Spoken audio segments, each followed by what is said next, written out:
Alrighty, gang. Here's to nights that turn into mornings and friends that turn into family. Cheers! Happy birthday to you.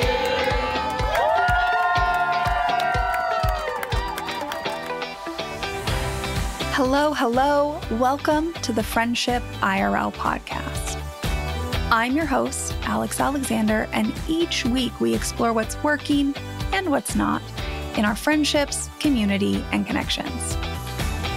Have you ever wished you could sit down and have a conversation about what is really going on in your friendships? Well, you found your people. Join us as we dive into real-life stories and explore new ways to approach these connections. Together, we're reimagining the rules of friendship.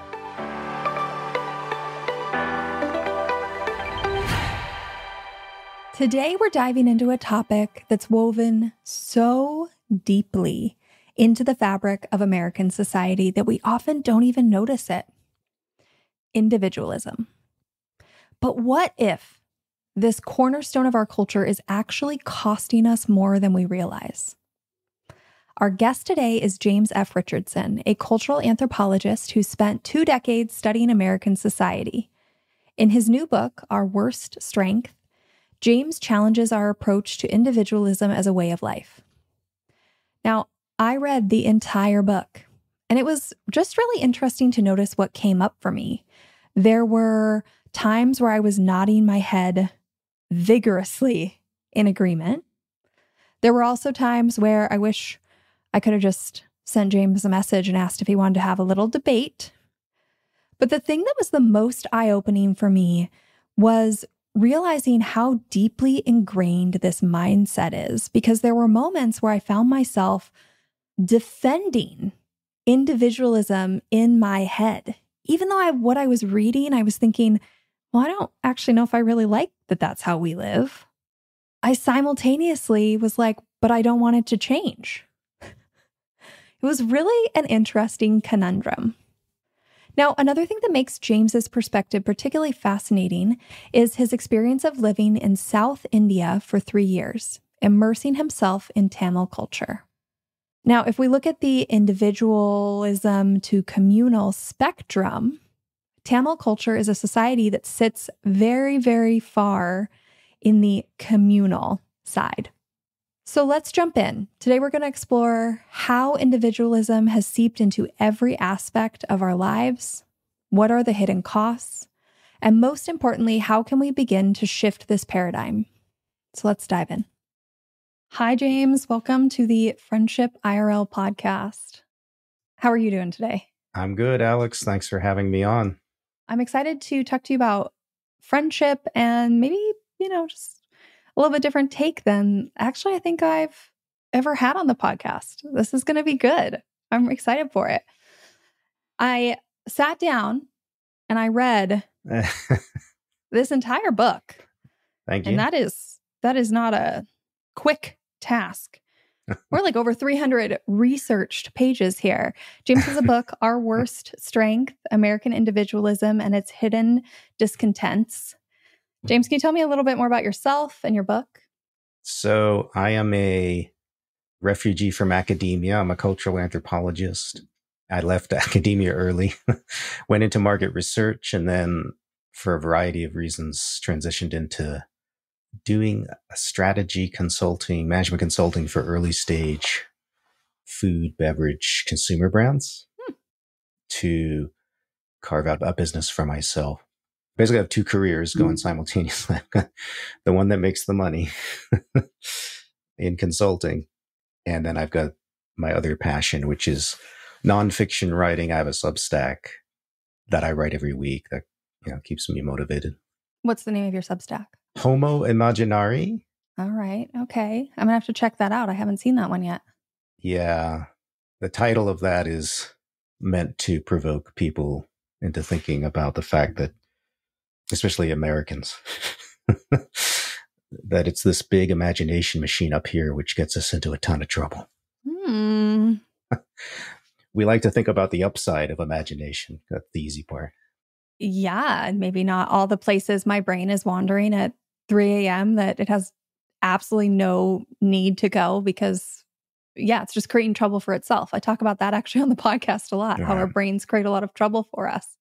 Yeah. And I think the problem is that when you add in a lot of alone time, which modern affluent civilizations provide people, the risk gets even worse, right? Like it didn't even exist, this risk of like ruminating all day long was not necessarily likely to be very common. There's just too much to do. I love pointing that out because I think about this all the time, right? So much of modern self-care rhetoric talks about being alone. And I'm like, is that really taking care of ourselves? Because my brain is pretty mean to me sometimes. And honestly, I think sometimes it's actually more self-care to exit my home, where you're right, I spend a lot of time in here, and remember that like there's a whole world out here and exists outside of my brain. Yeah, it's a real problem for writers. I can tell you that. Writers and authors are particularly possessed by the demon of introverted rumination. But I think we've got a society that sort of allows us to retreat. I call it social retreat in my book, way too easily. Yeah. And having lived in southern India for 3 years, I was able to taste a lifestyle that's very, very different. It's on a continuum, right? Tamil culture is definitely more towards the communal, hyper-connected, interaction-biased sort of social environments. But there's even more extreme ones. Yes. Because there just are, right? Like living in the Amazon in a clan-based pre-literate group is about as communal as it gets because there's nowhere to hide. Everyone's staring at you all day. You're the only entertainment they have. Yeah. I say this in the book, being alone means going off in the jungle, which is generally dangerous. So you're probably not going to do that a lot. Yeah. Survival. Yeah. Stay together. So what inspired you to write this book, to go into such a deep dive? Because it is a deep dive. I want to tell anybody who is listening here, I feel like my brain does a lot of web thinking where we connected all these things together. And you have thoroughly created a web in this book. Everything from let me flip through, like our work lives. The thing that stands out is the dinner table. We talk about friendship as entertainment. You talk about romantic partners.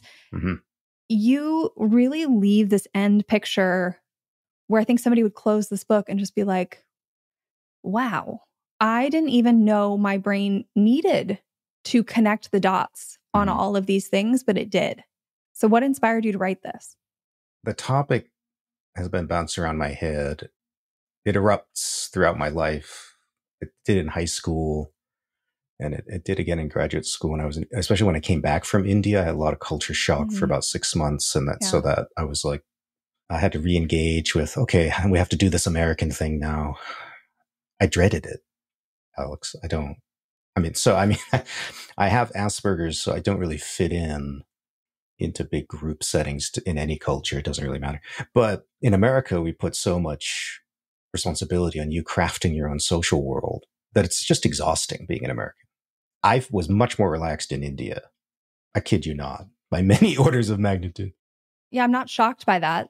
In like a more communal culture, I didn't have to fight to have social interaction.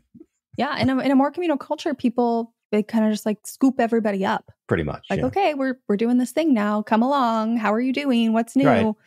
And actually, I was much more okay with that than I thought I was going to be. But you have to have a population that's fluent in that, Alex. And I think we've lost our fluency in that. I don't think people are very good at it. No, I don't think people are good at it at all. I think in 3 or 4 generations ago, Americans still were. Before the rise of modern media and entertainment, honestly. Because the only way to get entertained was to hang out with people. You valued relationships a lot more.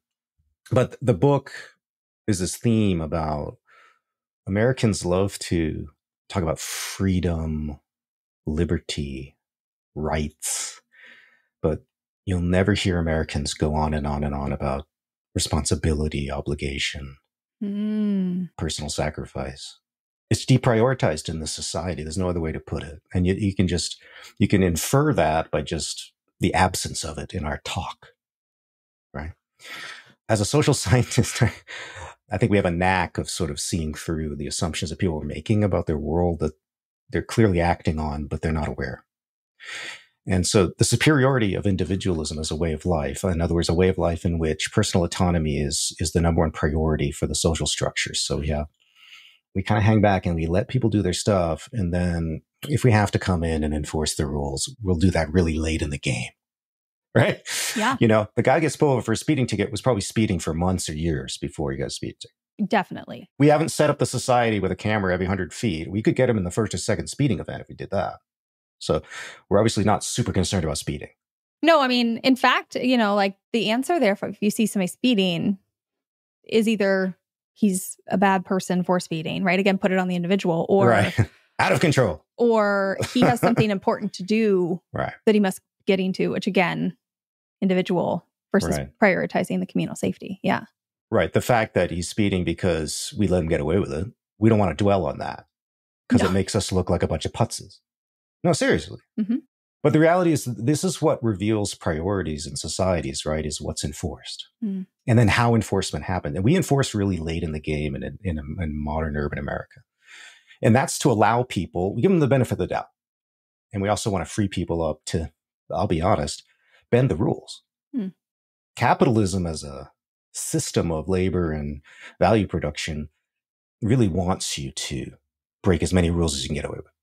It doesn't have an opinion on it, but it doesn't care. Yeah, it's kind of that like know the rules so you're better at breaking the rules. And those who are really good at breaking the rules are probably the ones who are going to get ahead. Almost assuredly, they will get wealthier faster. There's a creepy relationship. Anyways, so this assumption that a lot of us grow up with is that this is just a better way of living. Mm-hmm. Like, oh, it's so great to be American. I just never, as I got into high school and started learning about other cultures, I just I've had this lifelong skepticism. So the pandemic was probably the inspiration to get the project going because I wanted to, because, we're literally locked in our condos and our homes. We are now confronting the fact that the people we've been ignoring because we were at the office, all sorts of relationships blew up, divorces exploded, because now people are spending time, they have to confront their failed relationship they're living with, or their absence of close friends. These are horrible, horrible things that you have to confront. They really are not pleasant. But it was all happening at population scale in about 3 months. And I reflected on the same themes. And I was like, man, it's amazing to me that it takes this for America to realize how alienated it always was. Because this is not a shock to social scientists that we have a social connection problem, a meaningful friendship problem in which, and this is why I talk about marriage and romance. It seemed totally unrelated to the problem of individualism, but it's not, because if I as an individual believe that my wife, and I do, is my best friend, my totally sufficient, all-encompassing friend, that puts me off the hook of finding other people to share the emotional burden of my garbage. It's just easier for me. Yeah, I found the one person I dated, I searched, and check that box, done. I never have to do this again. Make any more connections. I have the one connection I need. Yeah. And I think I have trouble with bonding neurologically. So I guess I have somewhat of an excuse, but I see the same behavior amongst a lot of middle-aged white dudes leaning on their spouse. Very common. So that is the product of individualism, is that overdependence. The belief that I get to decide as an individual how compressed in my social world I want to make the emotional burden of my existence, right? Yeah. In normal communal societies, my existence and its emotional burden is spread across some kind of a local group. Whether you want it or not. People are and people are stepping in. Various authorities and influences are stepping in as needed. There could be relatives, there could be friends. Community members, yeah. And they're addressing your varied emotional needs in a group sort of network base. And I think some Americans do live like that. I think they tend to work really hard at maintaining friendship networks to make that possible. Because I really do believe you have to work really, really hard at it. And I don't think we're aware of that. I think introverts are, but I don't know that we're really aware of how hard we have to work to maintain relationships. In my national survey of older Americans, and I use that kind of as a quantitative basis and a life history research basis for my book. They, regardless of social class or any other demographic, the one thing that they really were clear on was that they have problems maintaining friendships. And it was men and women. That's what's so interesting. We tend to form friendships. This other people have talked about this and researched this, but we tend to form friendships earlier in life, right? Because we're in structured environments, and then they start to just sort of fall away. Yeah, I like to say, I think there's this idea that you collect all your friends when you're young, and then you're a better, quote unquote, better. I don't agree with this, but societal messages kind of tell you you're a better person, a better friend if you can maintain them really long term, but with no conversation about needing to add new people into your life other than maybe that one romantic partner if you meet someone later in life. That's it. Right. And I think what the challenge is as you move through life stages, what happens in our society is that friendship networks actually start becoming very lifestyle specific. Mm-hmm. And transitions like from high school to college is one that most people are familiar with, where your friendship network will probably undergo massive change. It might literally switch 100%. Yes. As in, it wasn't my case, but I mean, for a lot of people, that could be the case. And it might switch again in your 20s. And definitely once you start having kids, yep. You just have a different household structure and set of rhythms. And a lot of single folks don't know how to do that and vice versa. Yeah. So they keep shifting. Yeah. Your network keeps shifting, and that shifting is really not under your control completely. Society mm-hmm. is causing a lot of that.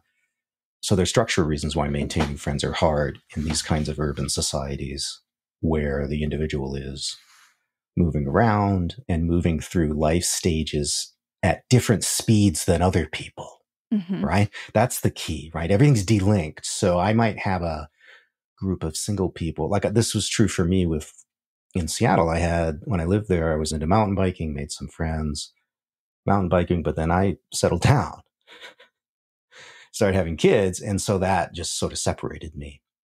It made mountain biking like logistically impossible because it's mm-hmm. such a time commitment. Yeah. That I sort of drifted away.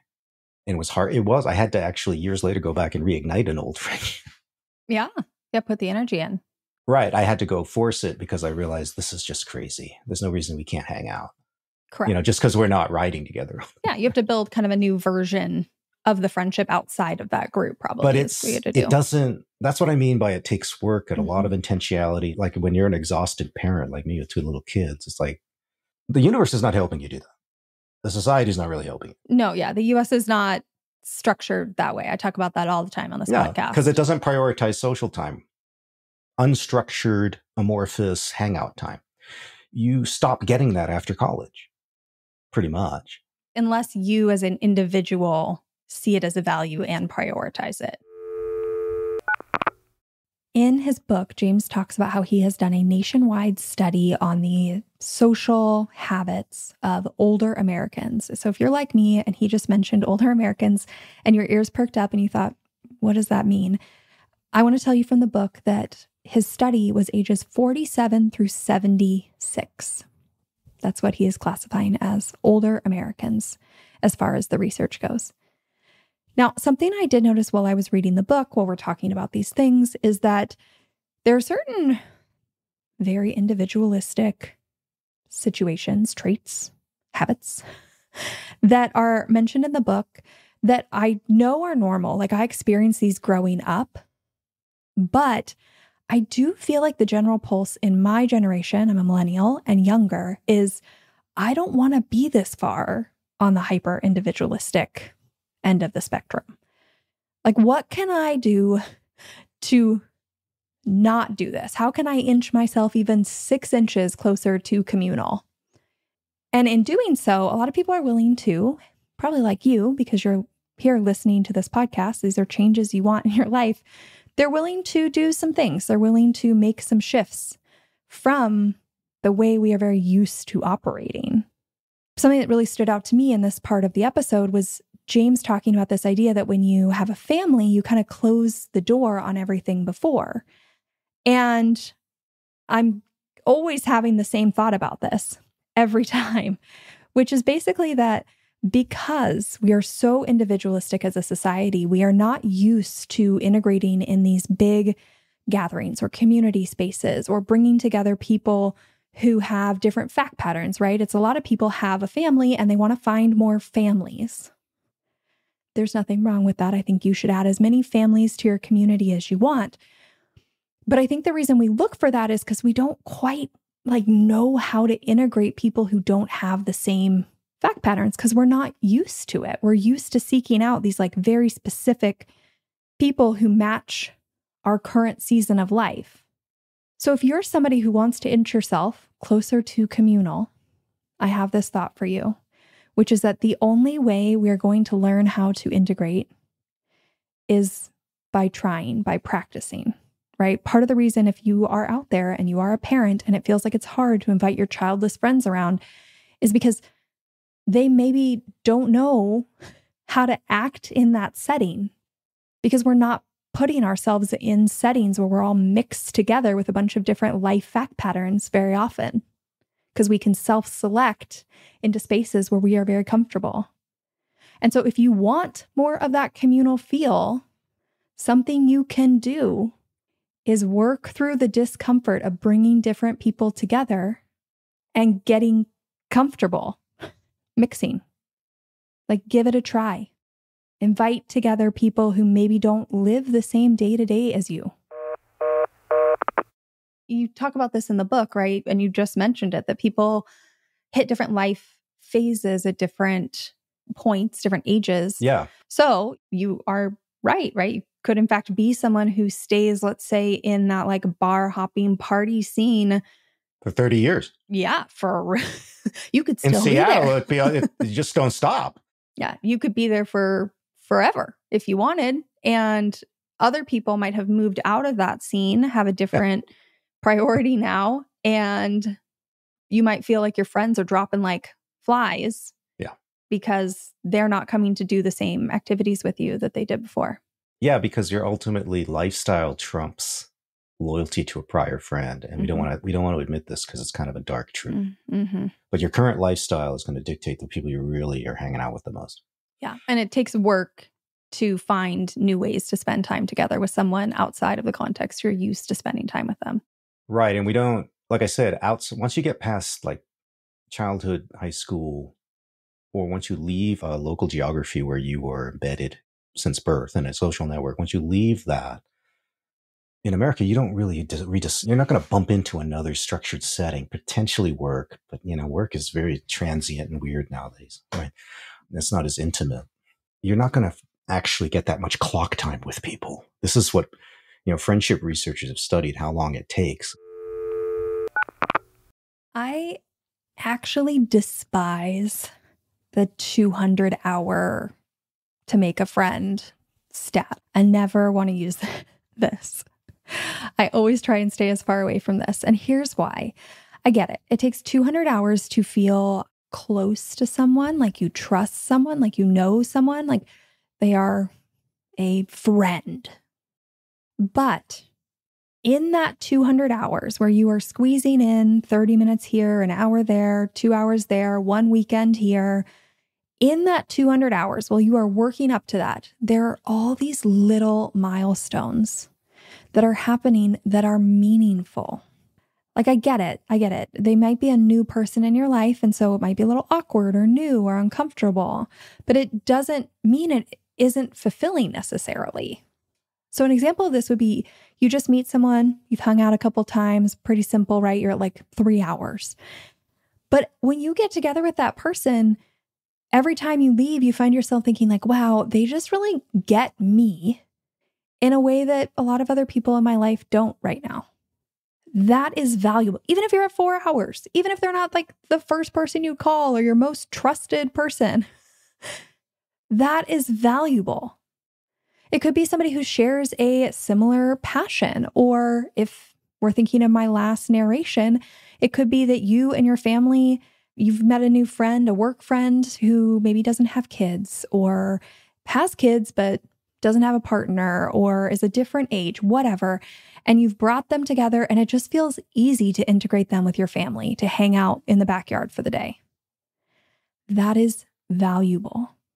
So don't let the hours thing scare you.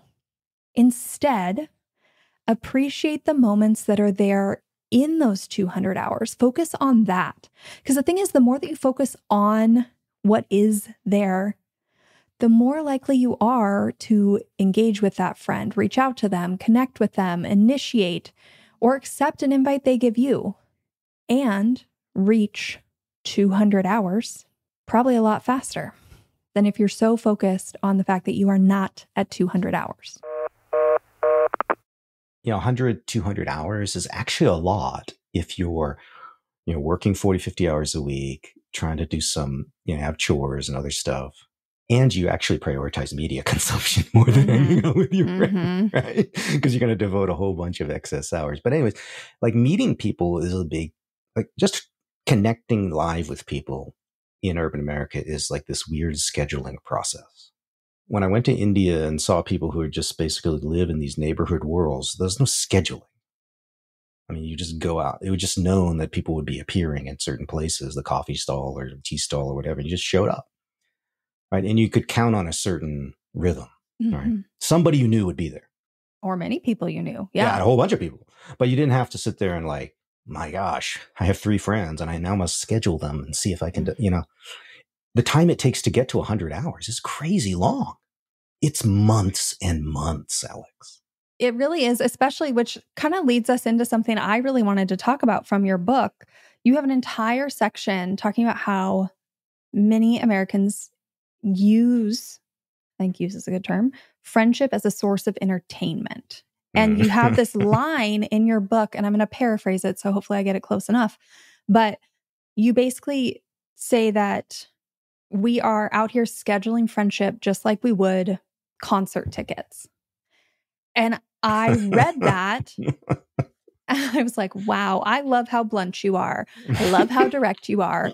Because like, say the thing people need to hear. And that's it. We're out here scheduling friendship just like we would concert tickets. And when you think of that, and then simultaneously people will say, now, do their words match their actions? That's the question. People will be out here saying, these people are so important to me. I care about them so much. I would be so heartbroken if I couldn't see them for a while, right? My friends, my family, my connection, my loved ones, they are my top life priority. But their actions are that they are scheduling friendship like concert tickets. Can you talk just a little bit about this overview of some examples, some ideas, some ways for people to think about this idea of friendship as a source of entertainment? I arrived at this conclusion somewhat intuitively, and also through my life history research. I would just ask people empirical questions like, what do you do with your friend? And what did you do with your friends in high school? And I was comparing those two in the interviews. And it was just the theme sort of clicked as I started to do once I got through like 10 or 12, that, they are getting together over food, drink, or something and sharing stories about their lives, which the other person is not involved in. Which is literally what you would do at theater. So this is like, they're going to be entertained by stories, and it's my job. And I remember when I was first dating my wife, of course, I get paraded in front of her friend network, and because she's a woman, she has more like weak ties than I do. And she had roommates and other stuff. So she had a bigger network in Seattle than I did. And because of the Asperger's, I get pretty nervous with new people. I just don't know how they're going to react. And I regularly offend people that are new because they don't know how to take my jokes and other stuff. So you weren't looking forward to being paraded. I was That's dreading what you're saying. the Yeah. entire Okay. But like any guy, typical guy, I'm not going to communicate about that with her. I probably should have. I'm just going to sit there and take it because she's my girlfriend. So I go and, I'm not actually the James that you're seeing right now, who's like really animated and like, it's just like, I'm like sitting there like shut down and whatever. And so a couple months later, after one of these dinners, my wife was like, I'll just make up names. Jack and Sally thought they couldn't understand what I saw in you. They were just like, this guy's so boring. What's going on? So if you're not interesting, Alex, if you're not compelling, if your narration skills suck, then you're not memorable in your network, right? When you go out to insert trendy restaurant, and like you got to come with some stories and you got to tell them. I'm not going to describe this and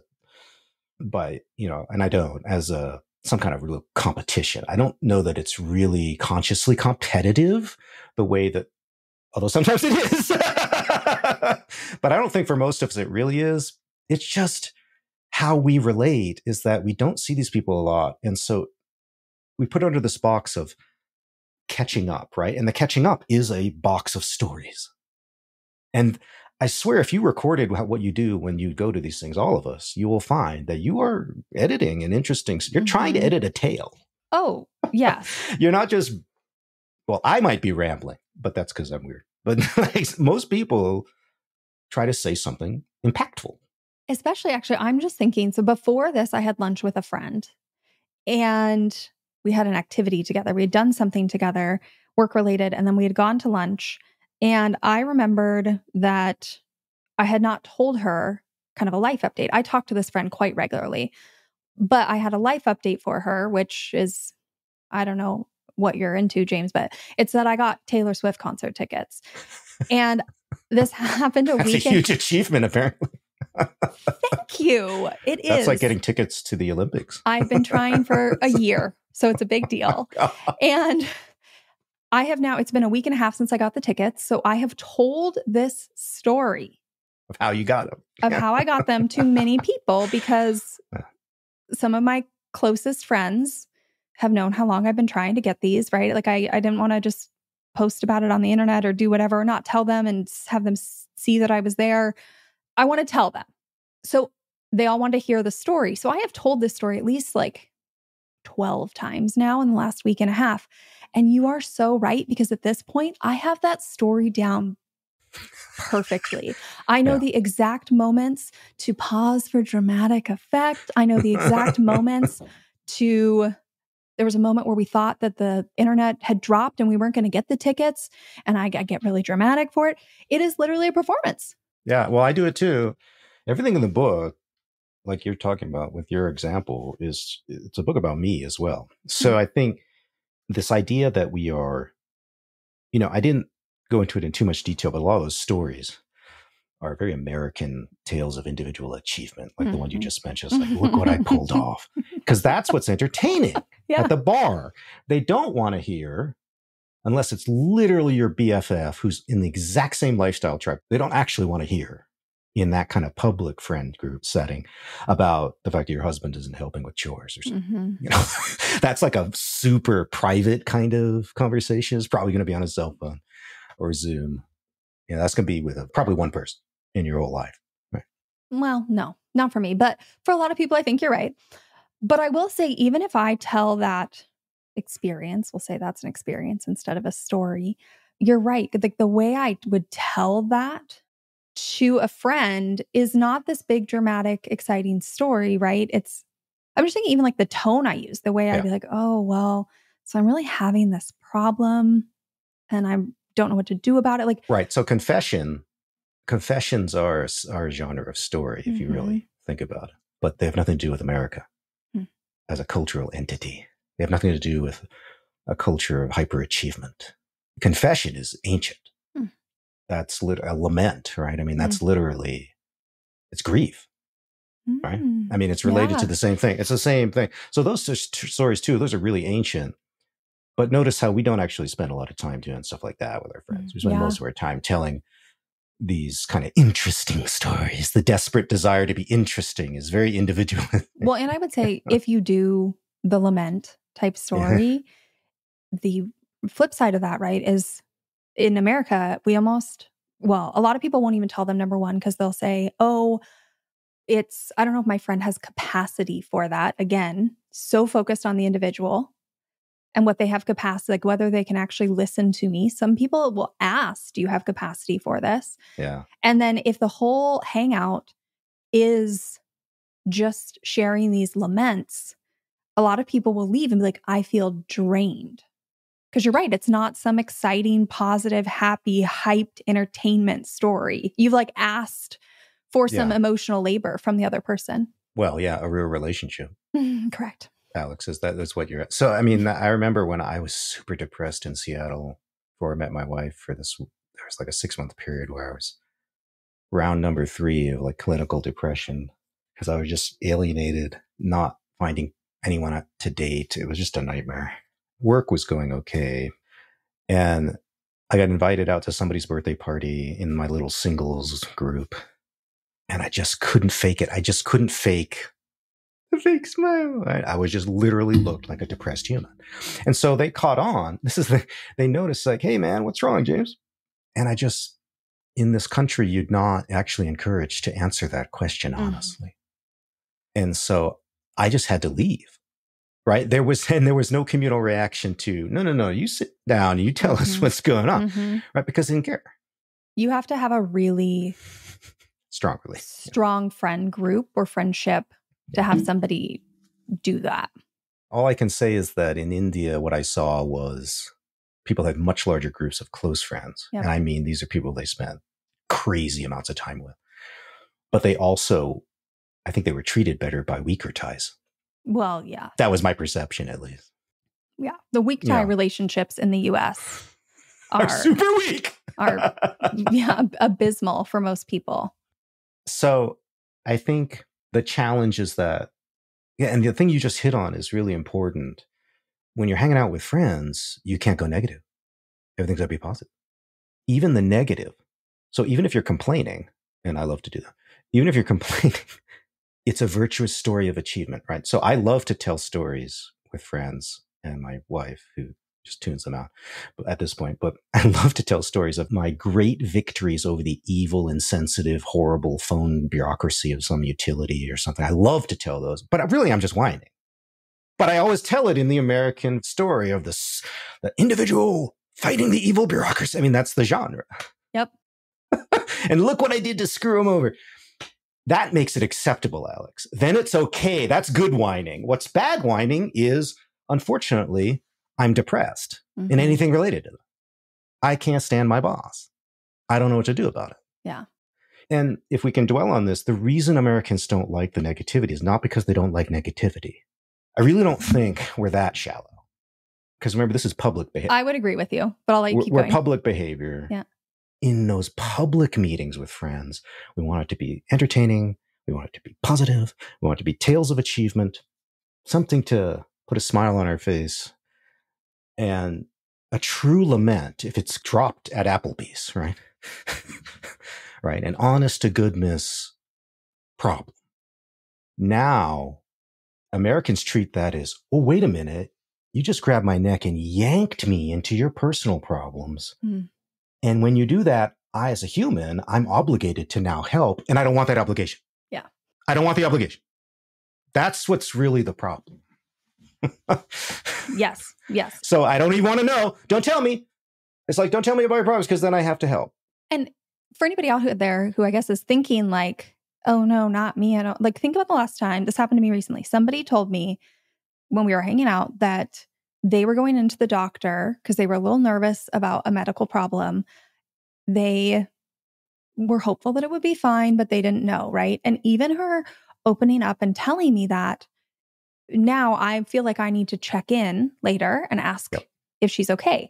So that's like just a very simple example of what you're saying is It doesn't even need to be me driving her to the doctor or doing all these big things, but so many people are like, oh, I have to check in now. And they don't want that, right? That is work. It's a scheduling problem. It's another task on their list that they didn't really put on their list. Right. It's like handing the boss a task, right? So it might go well, but generally they're grumpy. So these are all arbitrary learned reactions too. Like, so what would happen in India in a social network where I lived in the South, at least, if you go tell your buddies at the coffee stall, like, oh man, I'm going in for surgery next week on my knee. I can't stand needles, right? Or whatever your personal peccadillo is, right? I guarantee you 2 of them will volunteer to go sit there with you and they will go do it. This is actually not a huge ask. No. They're not asking you to build them a house. They are asking you to spend 4 or 5 hours.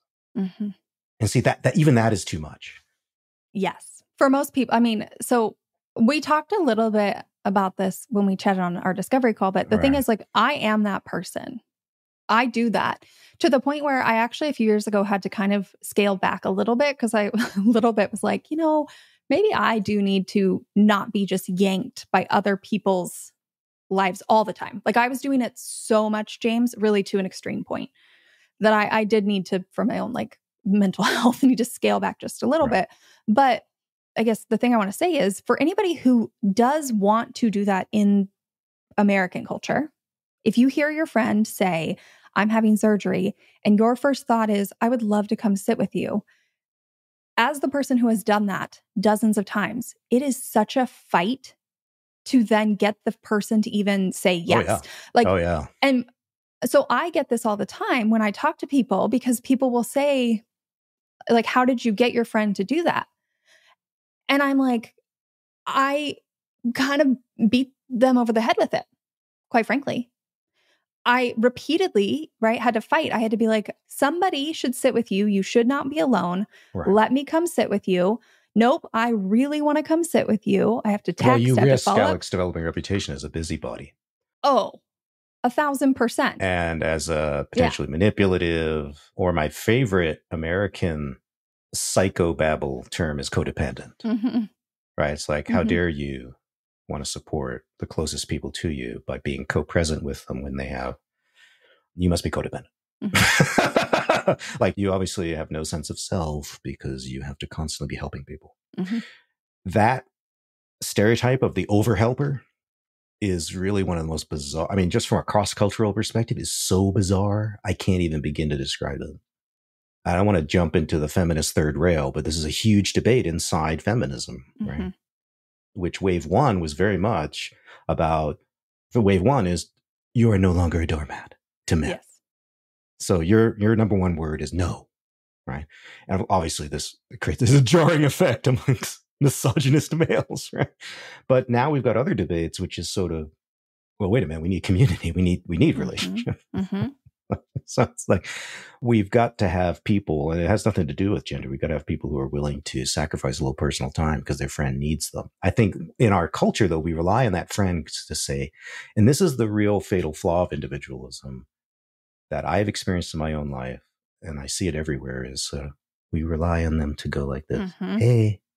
Hey, because I can't, like you said, I can't pester my friend into companionship. No, yeah, that would be really looked. If they don't need anyone to come to the hospital, I am trained to respect that. Mm-hmm. In other cultures like Southern India, you are trained to bring the community into the hospital room. And that may include letting people you don't like come in. Yep. But they're used to that, right? They're just used to it. Yeah, that's just part of how it works. Yeah. Right. So the trade-off is your drunken uncle may show up, who you don't want to talk to. But you get support. Right. And you get to pass the time. There's 12 people to play cards with because you're stuck there all day. Right. I mean, it's just basic stuff. Yeah. So let's run through some of this. Let's talk about, like, if we're not using our friends as a source of entertainment, but instead, some words I use are incorporating our friends in our life more, like our actual life, our day-to-day, the mundane, leaning into shared experiences. Mm-hmm. I mean, kind of this idea of support, being support for the other people in big and small ways. Like, what are some examples for people of the opposite of entertainment? Sharing your skills when they're of use to the other person. Now, the problem with this, I mean, intellectually, seems like we could all do it. The problem is, like, we're also hyper specialized, right? Mm-hmm. That it's like the average friend I might have may not need my skills. Yeah. Right. But I think we have to, like, they don't need an anthropologist. Well, they might need some of the smarts to realize how shut off from the world they are. So they might. But you could do things like, we have to separate, like, well, what could I do for my friend, from snapping all the way to our career? Yeah. Like, put your damn career specialty aside. That's not the issue. Think really crudely, like, these are people you know pretty well. Like, I have a friend here, he doesn't know how to do his taxes. He's 56. It's a joke. Right. So I just recently said, look, man, I'll go over your Schedule C next spring because I'm concerned. Yeah. I'm actually concerned that you're not doing it right. Yeah. I run a 6-figure consulting business, and I've been doing my Schedule C for 7 years. So I know more than him, right? I have just enough more knowledge where I might be able to give back. So you just throw this stuff out there, right? The problem that we have is that we no longer use our friends the way we did before World War II. I talk about this in the book. And if you talk to people in their 90s, they have memories of this world in which Home renovation was done with your friends and family. Yeah. You didn't hire a contractor. That's what the rich did. That's what the 1% did. You didn't go to Home Depot. You didn't go to YouTube. You use your network to fill in skills you didn't have. And you would do it vice versa, right? Like, also, people had more trade skills. Like, the average male was probably pretty good at one of the major trades by sheer dumb luck of birth. Yeah. Carpentry, plumbing, something, metalwork, something, right? In a mostly working class, manual trade labor country, right? So you had a lot more like mechanical skills that were useful in everyday life. And so you could just exchange the time, right? And it's like, this is such a basic labor exchange. We've made it impossible because we outsource everything with a credit card to the service sector. So we've got to get a lot more deliberate about figuring out, well, what are these other things that we could do? I mean, it could be IT stuff, right? Yeah, I was just thinking like you're talking into a microphone. Yeah, it could be helping someone with audio who's never ever, that randomly needs to record some audio for something.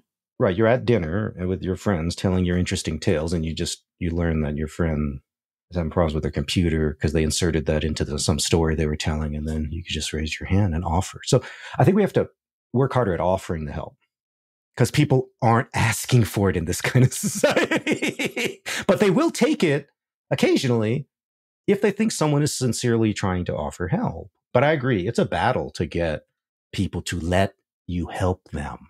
It is a battle. Something else I find that aligns with this is that, so I tell people to think about exactly what you're saying, like what can they offer? What do you enjoy doing and what are you good at doing? Right. Now, you're not always going to check both of those boxes, but ideally, it'd be great to be known, I guess, for the things that you like doing and you're really good at doing. So they don't take as much time, as much energy, as much effort. You're just like, yeah, sure, you need a little help with that. Here's 10 minutes, 20 minutes, 3 hours. Like some things could be 10 minutes for you that would take somebody else 4 hours to do all day. Yep. And so I think when we individually think of what we want to be known for with help, and I'll use an example. I love to cook. I cook all the time.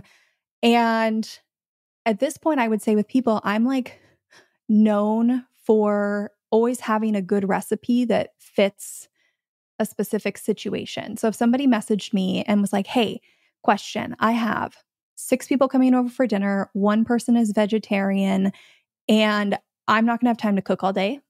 I need it to be 30 minutes or less to feed these people. It probably takes me under 10 minutes to send them 2 options.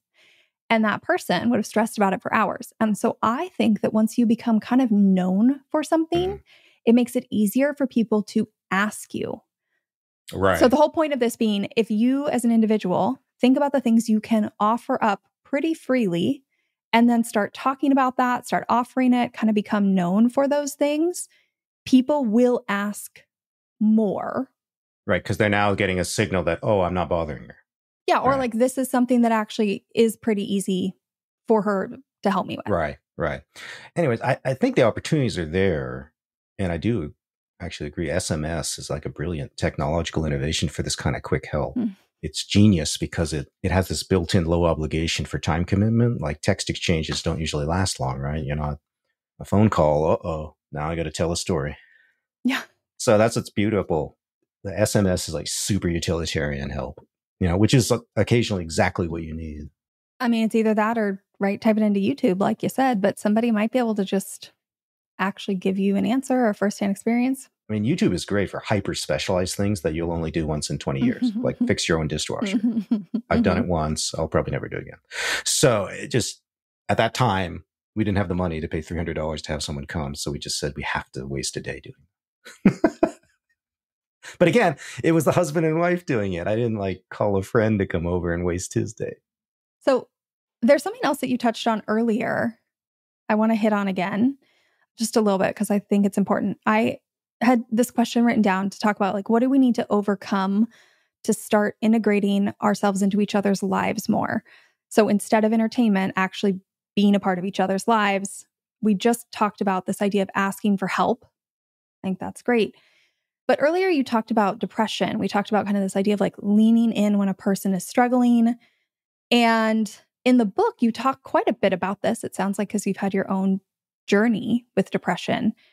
But even as the depressed person, we opt out because we want to spare everyone, because we know that we're going to like bring the energy down, right? Because we know we are not entertainment, quite frankly. And that alone is something we need to overcome. So here's one where I have to invert the obligation. I think up until now, we've been talking about what the individual can do to deepen their friendships, make them more reciprocal, make them more about doing things. But I think this is one where we now have to put on the social observer hat, right? Which is any good community member is they're looking out for other members. That's a supervisory role. Mm-hmm. It requires surveillance. The good kind, right? I notice someone's upset. There's a negative emotion being flashed. We have to accept that this is the primal obligation of community. We have to feel obliged to inquire. Mm-hmm. And we're not very fluent at that anymore, Alex, because there's decades we've just been hiding and, oh my God, I don't want to go there. We've got to become more fluent in inquiring. I think we have to get the one thing that every adult, absolutely, every teenager and adult should be fluent in are noticing the signs of suicidal ideation, right? You can literally go to websites, the National Suicide Hotline. There's various acronyms and stuff, but you can listen to how your friends talk, and you can recognize the signs of irrational hopelessness, right? Because that's the sign of suicidal thinking. Mm-hmm. And it can be expressed very many different ways. So the person who looks really depressed has to be engaged in a conversation which you can collect the data. And it's your obligation to be that front line in your social network. I mean, I don't know how else to put it, but this is like, in a highly alienated society, we are the front line of suicide prevention. Mm-hmm. There's no some third party we should be relying on. You do not have to be a psychologist to know the signs. No. Because here's why. You're probably going to be somewhat wrong. It doesn't matter. You've still got someone who's down, right? So what's the worst thing you do? You get them a conversation which sympathy, you validated their emotions. And now, and this is key, we've got to get more open about encouraging as a positive move people getting mental health assistance from professionals. Like, we still have too much. I mean, in my generation, it was very much the case. I think it's getting a lot better with Gen Z. They're much more open about it. They're talking with their friends about it. I went to therapy. Hopefully that doesn't get turned into some competitive status thing, but it's not as stigmatized, which is good. No, yeah. I have lots of friends who go to therapy of all genders. Because the good therapists are the ones who can be the most neutral and sort of unpacking what's going on and getting through the BS, getting into those emotional layers that you're not consciously able to navigate. And you can't as an individual. So that's our ritual for healing is therapy, right? So I think that's something that everybody can do, is encourage people to seek that. And obviously, it's easier if you've been to those people yourself, because then you're the believable role model. Yeah, that change is possible. I really appreciate this answer. And I'm not shocked at all that you're giving it, that you're taking away from the individual and putting it back onto the community. I think about this all the time. I have a friend who many years ago was incredibly depressed.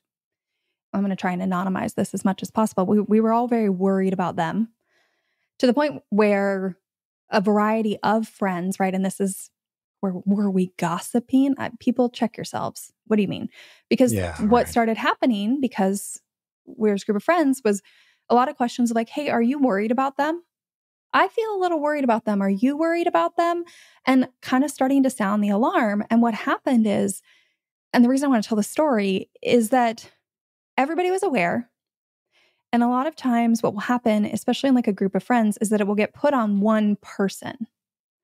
And what our group of friends instead did was almost spread it out. Like, multiple people were not only checking in, but when the person who was really down did start talking, when they would talk to one person for a really long time, right? And it was a lot, people would almost take turns tapping in the group, like take turns being kind of the primary person and spreading out the work of doing all this checking in, which overall is like a very communal way to handle this problem, which is not how most people are doing it. Because exactly what you're saying, right? Like, it's either on the individual or whoever in that group. It'll be a lot of like, oh, well, you're closest. And then everybody else kind of, I think, backs away. Here's the thing, that the one tactic that we kind of pathologically avoid, I would say in urban America, especially white folk, I would say, crudely generalizing, but at least about myself, is we avoid the group intervention. And I just don't understand this, because it's certainly talked about.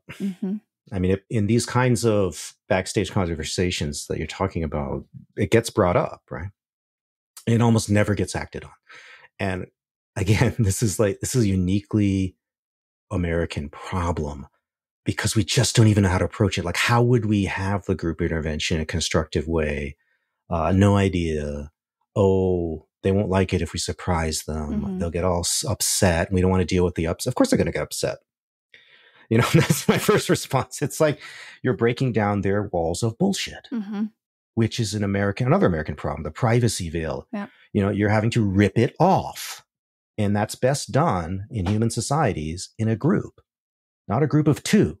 I'm talking 5, 6, 7, 8 people, because when you have 8 on 1 or 10 on 1, Alex, I guarantee you the human brain reacts totally differently. Yes, it could get afraid, but it's immensely more persuasive when 8 people are all saying the same thing. It's very affronting, right? Suddenly what you thought was hidden, you are very aware if 8 people are in front of you saying the same thing and standing united, that whatever you had convinced yourself other people couldn't see, they can see. 8 people see it. Right. So now this is a confrontation, and it's going to be awkward. It's like, the only way it's bad is if the person just runs out of the room and doesn't talk to you again. I guess that's bad, but there are ways to make that less likely, right? Like, don't have it at a bar where they could just leave. Just think, people. Invite someone to a party and then address it.